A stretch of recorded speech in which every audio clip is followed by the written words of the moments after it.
ये बात सबको और मैं समझता हूँ पूरा देश ये जान गया है। केवल हम राजनीतिक दल इस बात को कहें कि ये सरकार का फैसला ठीक नहीं था और कोई ये कहे कि हम काले धन के खिलाफ हैं, नहीं है, या हम भ्रष्टाचार के खिलाफ नहीं है। पहली बात तो ये समझ में आनी चाहिए और मैं समझता हूँ जहाँ तक समाजवादी पार्टी का है, हम समाजवादी लोग काले धन के हमेशा खिलाफ रहे हैं। भ्रष्टाचार न हो, भ्रष्टाचार को कैसे रोकें, उस दिशा में भी काम किया है।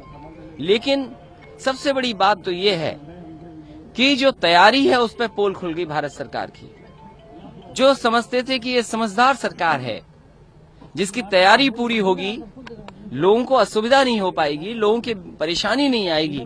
याद रखना, जो सरकारें जनता को दुख देती हैं, जनता उस सरकार को हटा देती है। इस सरकार ने जनता को परेशानी दी है, दुख दिया है, लगातार सड़कों पे खड़े हैं। ये कारोबार कब ठीक होगा कोई नहीं जानता।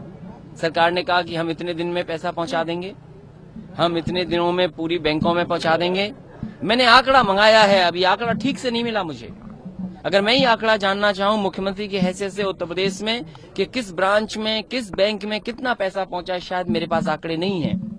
और अगर आंकड़े में बात हम करें, जो इतने दिनों में पैसा आया है या लोगों के बीच पहुंचा है, तो कम से कम अभी 6 महीने केवल उत्तर प्रदेश के जनता में लगेंगे, जनता को पैसा पहुंचाने में। अभी तो ब्रांचेस में कितना पैसा पहुंचा ये सवाल है। बैंकों को जो पैसा पहुंचता वो खत्म हो जाता है। अभी सोचो, जिस गांव वाले के पास दूर हो अगर ब्रांच, मान लो 10 किलोमीटर 12 किलोमीटर, लोग सुबह जाते हैं, शाम को लौट आते हैं, पैसा नहीं मिलता। अभी तो गांव में पहुंचना है। और फिर केंद्र सरकार को बड़ी चिंता है किसानों की, कह रहे कि बुवाई है, खाद बीज खरीदना है, किसानों को सुविधा दे रहे हैं। मैं समझता हूं कम से कम, मैंने कल भी कहा, पहले भी कहा, फिर कहता हूं कि कम से कम किसानों के लिए छूट दे देनी चाहिए। जिनको बीज खरीदना है, जिसको कीटनाशक दवाई खरीदनी है, जिसको डीजल खरीदना है, जिसको अपने लिए कुछ बोरा बोरी या दूध का कारोबार, कम से कम किसान को तो छूट मिलनी चाहिए।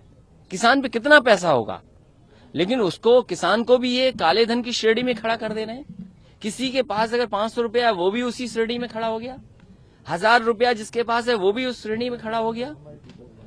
ये गलत बात है।